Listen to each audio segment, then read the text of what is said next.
Going to take you to some breaking news now coming out of the nation's capital, where we're hearing a Pentagon briefing of a full withdrawal from Afghanistan. You may remember 13 U.S. service members were killed there last week. Let's listen in.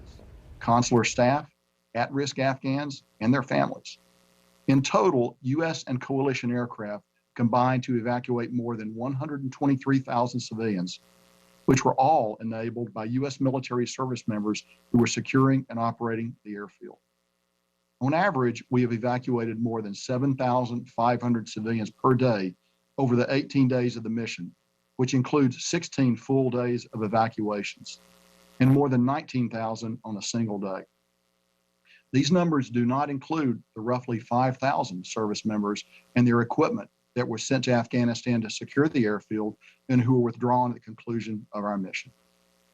The numbers I provided represent a monumental accomplishment, but they do not do justice to the determination, the grit, the flexibility, and the professionalism of the men and women of the U.S. military and our coalition partners who were able to rapidly combine efforts and evacuate so many under such difficult conditions. As such, I think it's important that I provide you with what I hope will be some valuable context.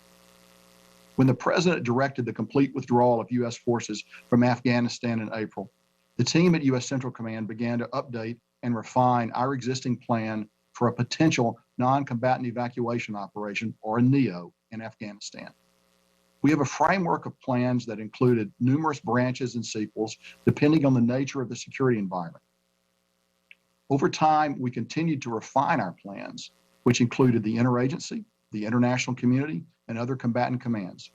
Plans such as this are built upon a number of facts and assumptions, and facts and assumptions change over time. While observing the security environment deteriorate, we continue to update our facts and assumptions. As the security situation rapidly devolved in Afghanistan, we took a number of actions to position ourselves for a potential NEO, based upon direction from the Secretary of Defense. We positioned forces in the region and put them on increased alert.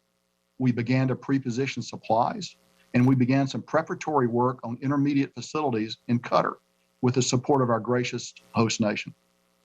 When the evacuation was formally directed on August the 14th, we began to carry out our plan based upon the initial assumption that the Afghan security forces would be a willing and able security partner in Kabul, defending the capital for a matter of weeks, or at least for a few days. Within 24 hours, of course, the Afghan military collapsed completely, opening Kabul up to the Taliban's advance.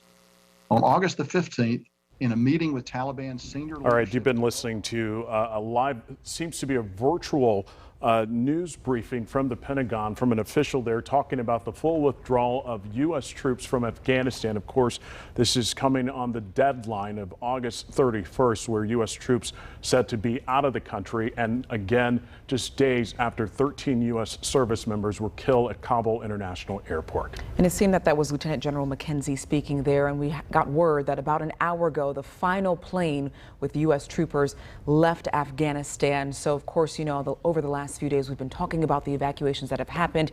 He mentioned on daily 19,000 people were evacuated in Afghanistan throughout the last 2 weeks here. So as this continues to develop, of course, we will keep you updated throughout the evening, both here on air and online.